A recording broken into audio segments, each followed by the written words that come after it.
Salam Bapak Ibu Saudara-saudara. Ada sukacita malam ini. Bersyukur untuk kasih Tuhan yang ajaib besar. Tuhan boleh mempertemukan kita kembali. Tentunya tidak perlu lagi saya memperkenalkan diri saya pikir sudah ditahu, ya, sudah dikenal. Tetapi saya tetap mengucapkan terima kasih kepada Ibu Gembala dan tim Gembala di sini yang sudah memberi kesempatan kepada saya untuk menyampaikan firman Tuhan. Gereja ini adalah merupakan gereja yang sangat saya kenal. Yang saya tahu bagaimana perkembangannya, Bapak Ibu Saudara-saudara. Saya melihat anak-anak muda, wah luar biasa ya. Anak muda yang punya semangat memuji, menyembah, meninggikan Tuhan, luar biasa. Dari waktu ke waktu Tuhan terus menolong, Tuhan terus memberkati. Dari waktu ke waktu Tuhan terus mengirimkan anak-anak muda yang boleh hadir pada malam hari ini. Wah luar biasa, terpuji nama Tuhan. Nah, ini menjadi tanda-tanda suatu revival. Ya, revival yang akan Tuhan buat bagi gereja ini. Amin. Nah, tema dalam bulan ini kan itu berbicara tentang revival. Ya, kebangunan rohani, saudara. Ya, revival dan persiapan kita. Ya, kita dipersiapkan untuk satu revival, saudara. Tentu beberapa waktu yang lalu dibahas tentang revival di akhir zaman. Kemudian pada minggu ini persiapan hati untuk revival. Kemudian minggu depan nanti ada pujian dan penyembahan. Dan pujian, penyembahan dan revival. Artinya revival, adanya kebangunan. Saya harus katakan bahwa anak-anak muda, engkau adalah tulang punggung gereja. Engkau adalah masa depan gereja. Nah, gereja ini akan terus maju dan terus maju. Kalau dimulai adanya revival, ada kebangunan dalam hidup kerohanian. Sehingga hidup kerohanian itu pun akan menjadi berkat, nama Tuhan dipermuliakan. Amin. Ya, amin. Anak muda kok lembut sekali. Saya tidak mengatakan lembut sekali aminnya. Kan begitu kan? Harusnya semangat. Sebagaimana pujian, musik tadi luar biasa. Walaupun sudah opa, saya sudah opa Bapak Ibu Saudara ya. Ya sudah opa, sudah 3 cucu begitu kan. Ya 3 cucu. Tapi lihat anak muda begini nyanyi luar biasa.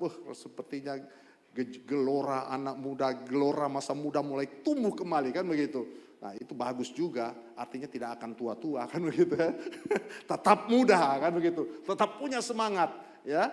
Semangat untuk memuji Tuhan, mengagungkan Tuhan. Wah luar biasa, bukankah Tuhan berkata bahwa Tuhan bersemayam, Allah bersemayam di atas puji-pujian? Artinya apa Bapak Ibu Saudara? Kalau Allah bersemayam di atas puji-pujian, ada berkat yang ajaib besar yang diperuntukkan kepada setiap orang-orang dengan hati yang sungguh memuji, membesarkan nama Tuhan. Amin. Amin. Oh nanti itu mungkin minggu depan nanti kan mungkin itu akan dibahas berkali ya. Karena pujian, penyembahan dan revival. Luar biasa. Tentunya namun sebelum sampai ke arah itu hati harus disiapkan. Kan begitu kan? Hati harus disiapkan. Dan setelah itu nanti minggu berikutnya bagaimana? Altar. Dalam altar itu ada revival. Tentu dimulai dalam skup kecil. Ya, itu terus digaungkan, itu terus digaungkan agar terjadi revival yang benar-benar nyata dalam hidup kita sebagai orang-orang percaya. Anak-anak muda, adanya kebangunan rohani yang luar biasa akan mengimpartasikan untuk kepada hal-hal yang lain. Jadi berkat, bukan hanya dalam komunitas terkecil, tapi menjadi berkat bagi sesama. Gereja terus maju, gereja terus berkembang. Haleluya, puji Tuhan. Luar biasa. Tepuk tangan untuk GBI World War dulu kan. Wah, ya saya hanya tahu GBI World War.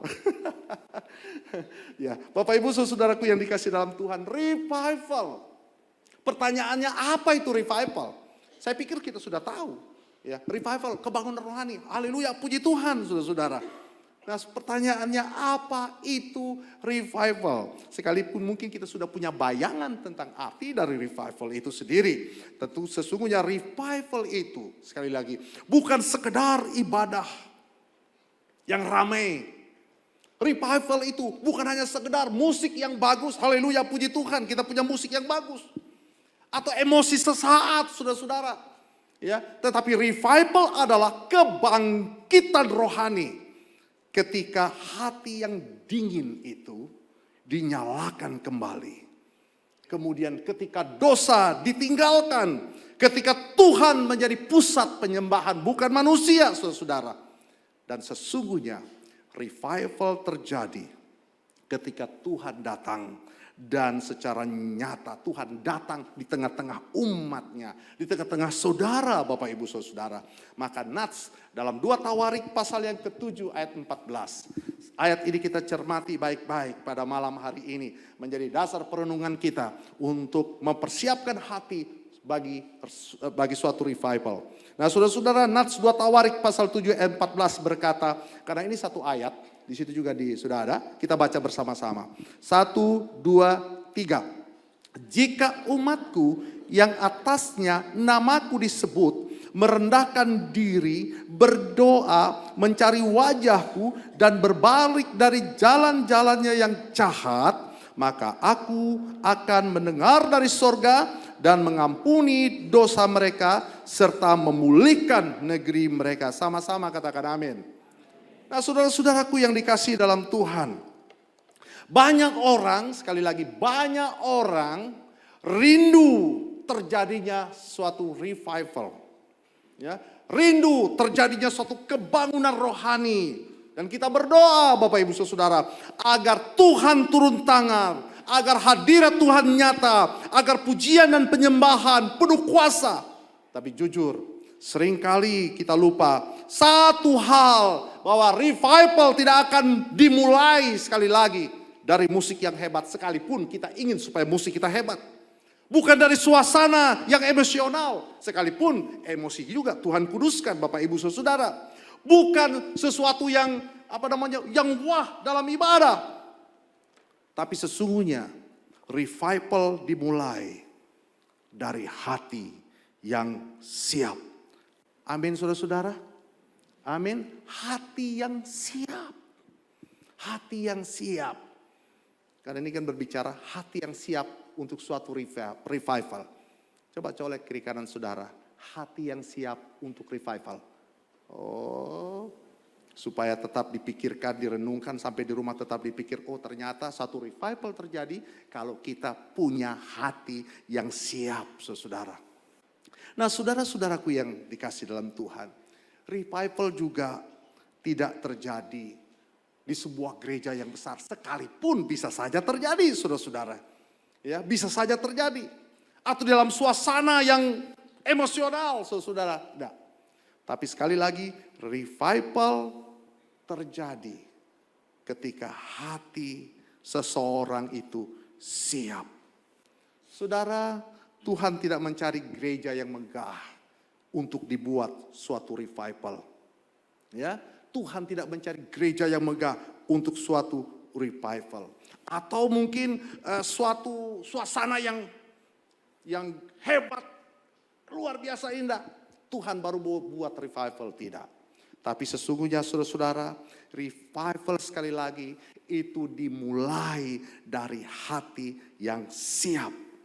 Nah saudara, menarik sekali dalam Mazmur 51 ayat 19 berkata demikian.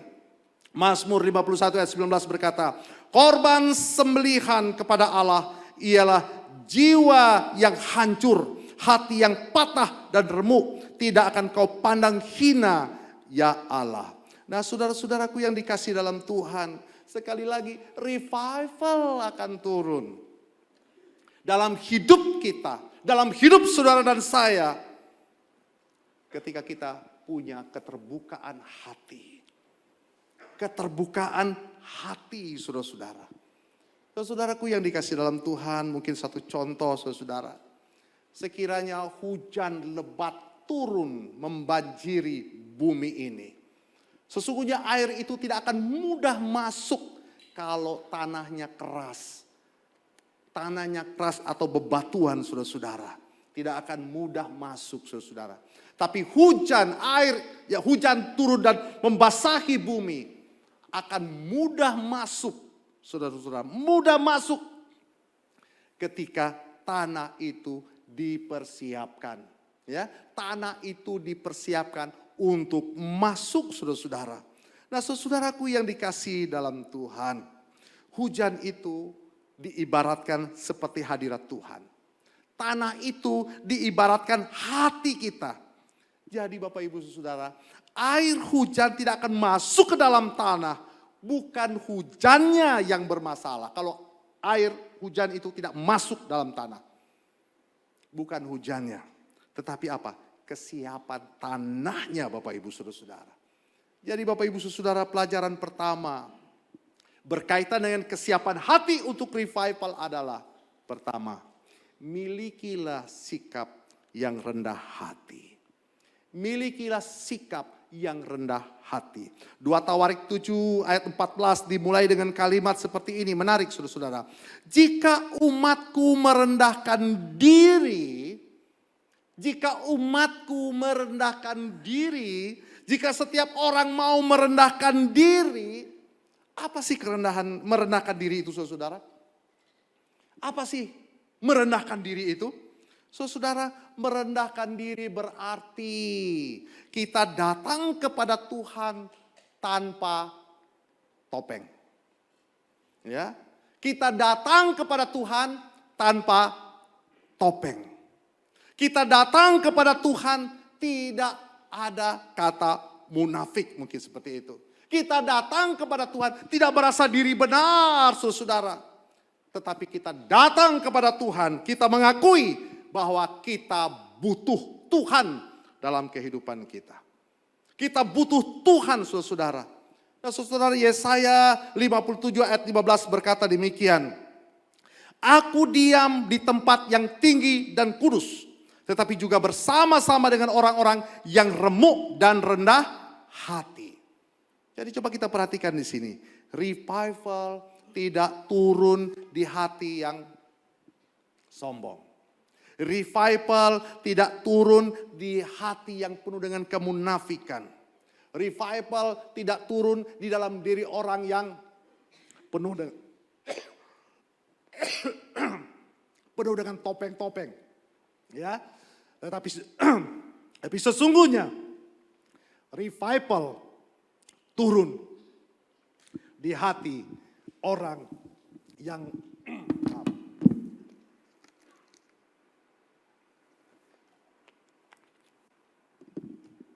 di hati yang haus, di hati yang lapar akan Tuhan, saudara. Revival akan turun di hati orang yang haus akan Tuhan, di hati orang yang lapar akan Tuhan. Jadi saudara-saudara, pelajaran untuk kita sebagai kesiapan hati untuk revival adalah saat kita menyembah Tuhan, kita berdiri, kita memuji Tuhan.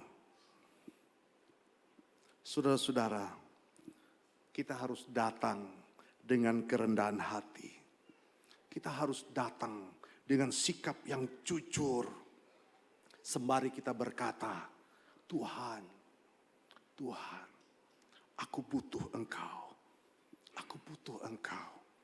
Saya perlu Engkau. Saya perlu Engkau.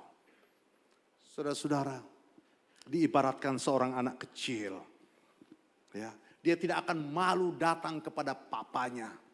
Dia datang dengan ketulusan, dia datang dengan kejujuran, saudara-saudara. Sembari berkata, Pak, tolong saya. Pak, tolong saya. Papa yang baik akan langsung memberikan pertolongan. Apa yang diperlukan, apa yang dibutuhkan oleh anaknya. Karena anaknya meminta tolong. Saudara, demikian juga dengan Bapa kita di sorga. Bukankah Bapa kita adalah Bapa yang baik? Amin. Bukankah Bapa kita adalah Bapa yang baik, saudara? Nah, saudaraku yang dikasih dalam Tuhan, kalau kita datang seperti anak kecil dengan ketulusan dan kejujuran, kemudian kita berkata, Tuhan tolong saya. Kira-kira Tuhan tolong enggak? Tuhan pasti tolong. Tuhan pasti tolong saudara dan saya. Di tengah-tengah berbagai macam onak dan duri yang kita alami, Bapak Ibu Saudara. Dan saudaraku yang dikasihi dalam Tuhan, Yesus berkata dalam Matius 18 ayat 3. Di situ dikatakan demikian, jika kamu tidak menjadi seperti anak kecil ini, kamu tidak akan masuk dalam kerajaan surga. Saudara-saudara, Tuhan Yesus mengumpamakan seperti anak kecil. Kita tentunya sesuatu hal yang menarik. Kenapa kok harus anak kecil? Kenapa tidak remaja? Kenapa tidak pemuda? Ya kan? Atau orang tua? Oke, di sini mungkin sedikit orang tua, di sini banyak anak muda. Kenapa tidak memakai perumpamaan atau contoh anak muda? Kemungkinan besar Anak muda itu mungkin minta maaf, banyak topengnya. Gitu kan, sehingga tidak dipakai satu contoh, satu pelajaran. Justru Tuhan memakai anak kecil. Kenapa? Apa yang menarik dalam diri anak kecil? Itu yang saya katakan, anak kecil anak kecil bisa menjadi contoh teladan karena ketulusan hati. Karena kejujuran hati, saudara-saudara. Itulah sebabnya kalau kita ingin menyambut suatu revival dalam hidup kita, milikilah sikap hati yang rendah hati, mungkin seperti demikian. Pilih sikap hidup yang rendah hati, diibaratkan seperti anak kecil tanpa basa-basi, dengan kejujuran, dengan ketulusan. Ya, tidak ada basa-basi. Tuhan tahu apa yang kita butuhkan, apa yang kita perlukan, saudara-saudara. Itulah sebabnya kalau kita ingin terjadi revival bagi kesiapan hati kita, pertama, milikilah sikap rendah hati. Ya, sikap rendah hati. Yang kedua, pelajaran kedua agar terjadi revival dalam hidup kita adalah sikap hati yang bersih, saudara-saudara. Ya, pertama rendah hati, sekarang sifat hati yang bersih. Mazmur 24 ayat 3 sampai dengan 4 berkata, siapakah yang boleh naik ke gunung Tuhan? Orang yang bersih tangannya dan murni hatinya. Wow, saudara-saudara. Saudara, kita sering ingin naik ke hadirat Tuhan. Ya, ingin naik ke hadirat Tuhan. Ya, tetapi jujur kita masih membawa kepahitan. Kita masih membawa kepahitan dosa. Kita masih menyembunyikan sesuatu yang ada di dalam diri kita. Kita datang tanpa pertobatan, saudara-saudara. Saudara, pujian tanpa pertobatan hanya akan menjadi nyanyian. Nyanyian yang bukan penyembahan, saudara-saudara. Itulah sebabnya pelajaran praktis untuk saudara dan saya. Saudara, sebelum kita menyembah Tuhan, sebelum kita mengagungkan Tuhan, sebelum kita datang kepada Tuhan dengan penyembahan-penyembahan kita. Hei anak muda, sebelum kau datang kepada Tuhan dengan penyembahanmu, berkatalah kepada Tuhan melalui kuasa Roh Kudus-Nya dengan berkata, Tuhan, selidiki aku. Izinkan Roh Kudus itu menyelidiki hati. Kemudian berkata, Tuhan, ampuni aku. Tuhan, bersihkan hatiku. Bersihkan hatiku. Bersihkan hatiku. Saudara, hal ini bisa diibaratkan dengan sebuah mungkin contoh ketika saudara ya segelas mungkin segelas air seperti ini, saudara. Ya, saudara tahu gelas itu kotor. Saudara tahu bahwa gelas itu sudah tercemar. Kemudian orang mengisi, menuangkan air. Dan kemudian saudara diberikan air itu. Kira-kira saudara mau minum? Saudara mau minum? Saya yakin 1000%, 1.000.000% mungkin saudara tidak akan mau minum air tersebut. Kenapa? Karena air itu sudah tercemar. Air itu sudah kotor, saudara-saudara. Ya, air itu sudah kotor. Saudara-saudara, artinya seindah apapun air yang dituangkan dalam gelas itu, air itu kotor. Air itu sudah tercemar. Nah, saudara, demikian juga dengan hati kita. Jika hati kita masih kotor, dosa kesombongan, dosa kemunafikan, tinggi hati, tidak mau mengampuni, saudara, jangan berharap revival terjadi dalam hidup. Jangan harap revival terjadi dalam hidup. Dan susah akan terjadi revival dalam hidup saudara-saudara. Itulah sebabnya Bapak Ibu saudara, sesungguhnya Tuhan mau menunggu hati kita yang bersih. Tuhan menunggu hati kita yang bersih. Supaya kita benar-benar siap untuk suatu revival. Pertanyaannya adalah, mau terjadi revival dalam hidupmu? Halo, mau terjadi revival? Mau terjadi kebangunan rohani dalam hidupmu? Saudara-saudaraku yang terkasih dalam Tuhan, kalau kita mau terjadi revival, kebangunan rohani dalam hidup kita, sederhana, berikan hatimu untuk dibersihkan. Berikan hatimu untuk dibersihkan, saudara-saudara. Saudara, pelajaran ketiga, untuk kesiapan hati bagi suatu revival adalah sikap hati yang rindu akan Tuhan. Sikap hati yang rindu akan Tuhan. Mazmur 42 ayat 2 berkata, seperti rusa yang merindukan sungai yang berair, demikianlah jiwaku merindukan Engkau ya Allah. Dari ayat ini bukankah tercipta lagu? Seperti rusa rindu sungaimu, jiwaku rindu Engkau. Saudara-saudaraku yang dikasih dalam Tuhan, sesungguhnya ayat ini ingin berbicara kepada saudara dan saya, bahwa revival tidak akan terjadi pada orang yang datang ke gereja karena sebagai kebiasaan. Revival tidak akan terjadi kepada orang yang hanya yang datang ke gereja ya sekedar formalitas. Istilah orang Palu, stor muka di gereja. Stor muka di gereja, ndak enak tidak ke gereja. Ya, orang percaya ndak enak di gereja, ya sudah datang aja ke gereja. Atau juga mungkin sepi di rumah, kita ke gereja rame-rame memuji Tuhan. Berarti maksud dan motivasinya udah lain Bapak Ibu Saudara. Atau datang ke gereja, ya siapa tahu bisa dapat orang teman hidup kah atau apalah seperti itu. Saudara, berarti motivasinya sudah lain.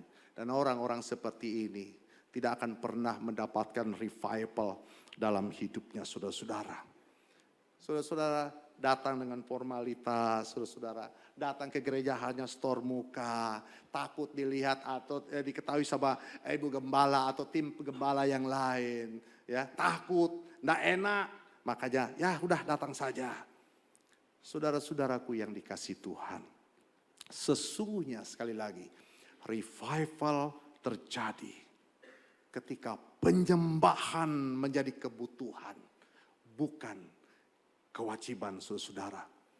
Oleh sebab itu di ibadah ini, izinkan saya bertanya untuk saudara. Apakah kita datang untuk bertemu Tuhan? Halo? Apakah kita datang untuk bertemu Tuhan? Coba tanya samping kiri kanan saudara, you datang untuk ketemu Tuhan atau untuk? You datang untuk ketemu Tuhan atau ketemu? Atau ada hal-hal yang lain Bapak Ibu Saudara? Saudaraku yang dikasih dalam Tuhan, ya, Allah ingin supaya kita datangi dengan hati yang tulus, saudara. Janganlah kita datang karena hanya rutinitas dalam ibadah. Janganlah kita datang hanya untuk stor muka agar dilihat orang bahwa kita ini orang percaya. Saudara-saudara, jika ini terjadi sekali lagi, revival itu, kebangunan rohani itu tidak akan terjadi dalam hidup kita. Saudara-saudara, kita pernah haus bukan? Ketika kita haus, apa yang kita lakukan? Tindakan apa yang kita lakukan saudara-saudara ketika kita haus? Pasti kita berusaha untuk mencari air dengan sekuat tenaga saudara-saudara. Untuk melegakan haus kita ini saudara-saudara. Nah saudara, dengan kata lain bahwa orang yang haus tidak perlu diajak minum. Tak perlu. Tetapi dia akan sungguh-sungguh mencari air. Dengan segenap kekuatannya saudara-saudara. Untuk mendapatkan air. Adanya kehausan, ada kegiatan, ada kemauan yang sungguh. Untuk mendapatkan agar hausnya bisa hilang, dahaganya bisa hilang. Dan itu yang dikatakan oleh Yohanes 3 ayat 37. Apa dikatakan saudara? Barang siapa haus, baiklah ia datang kepadaku dan minum. Saudara, hati yang siap untuk revival adalah hati yang rindu Tuhan. Sama-sama katakan amin. Nah saudara, hati yang siap untuk revival adalah hati yang rindu Tuhan. Saya percaya kita semua di sini, anak-anak muda, engkau adalah orang-orang yang rindu akan Tuhan. Amin. Nah yang keempat, yang terakhir. Kalau sudah bilang yang keempat, alhamdulillah, syukur puji Tuhan. Sudah cepat selesai. saya rasa di sini tidak ada. Amin. Di sini tetap mau semangat, mau rindu, tetap memuji Tuhan, tetap mengagungkan Tuhan. Haleluya, puji Tuhan, saudara. Nah, saudara, sikap hati yang taat, ya, yang mau berubah, saudara. Dalam 2 Tawarik pasal 7 ayat 14 berkata demikian. Saya baca sekali lagi. Jika umatku yang atasnya namaku disebut, merendahkan diri, berdoa, mencari wajahku dan berbalik dari jalan-jalannya yang jahat, maka aku akan mendengar dari sorga dan mengampuni dosa mereka serta memulihkan negeri mereka. Perhatikan kalimat ini. Dan berbalik dari jalan-jalan yang jahat. Berbalik dari jalan-jalan yang jahat. Saudara-saudara, berbalik dari jalan-jalan yang jahat. Kalau ini terjadi, itu akan memberi dampak yang luar biasa. Ya, kesiapan hati yang sudah dipersiapkan untuk satu revival itu. Orang itu haus, rindu akan Tuhan, bersemangat mencari Tuhan. Maka dipastikan akan berdampak luar biasa, saudara-saudara.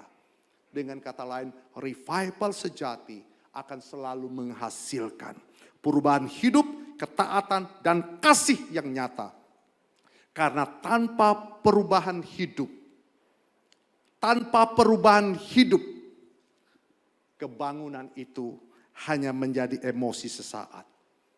Menarik, Yakobus pasal 1 ayat 22 berkata, untuk saudara dan saya, jadilah pelaku firman. Bukan hanya sebagai pendengar saja. Wah, luar biasa. Jadi pelaku firman.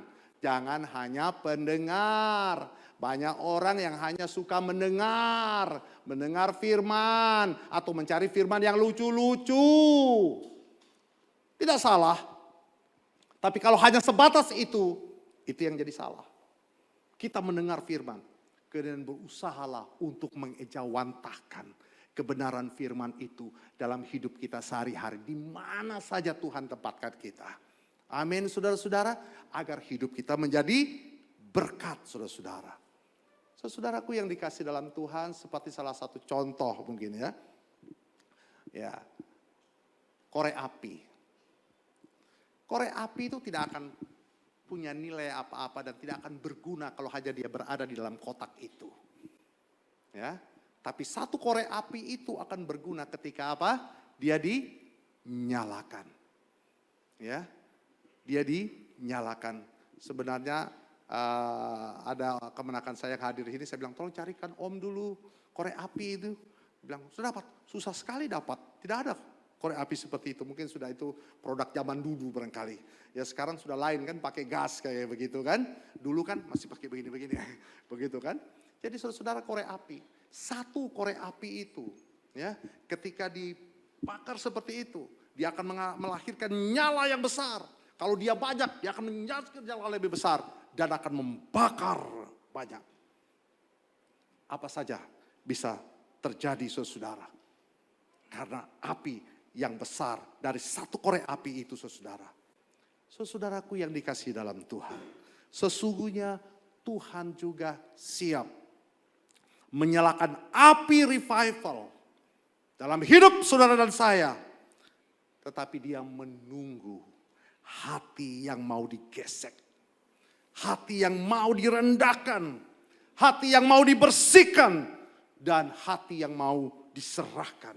Dengan demikian pasti terjadi revival dalam hidup kita. Saudara, hari ini Tuhan tidak bertanya seberapa indah suara kita. Seberapa hebat musik kita. Tetapi Tuhan bertanya kepada saudara dan saya, apakah hatimu siap? Apakah hatimu siap? Saudara, sesungguhnya Tuhan ingin, mari kita mempersiapkan hati kita untuk suatu revival. Dengan kerendahan hati, dengan pertobatan, dengan kerinduan, dengan ketaatan yang sungguh. Dan biarlah hati yang siap, pujian dan penyembahan kita itu sesungguhnya akan menjadi pintu masuk bagi suatu revival yang sejati.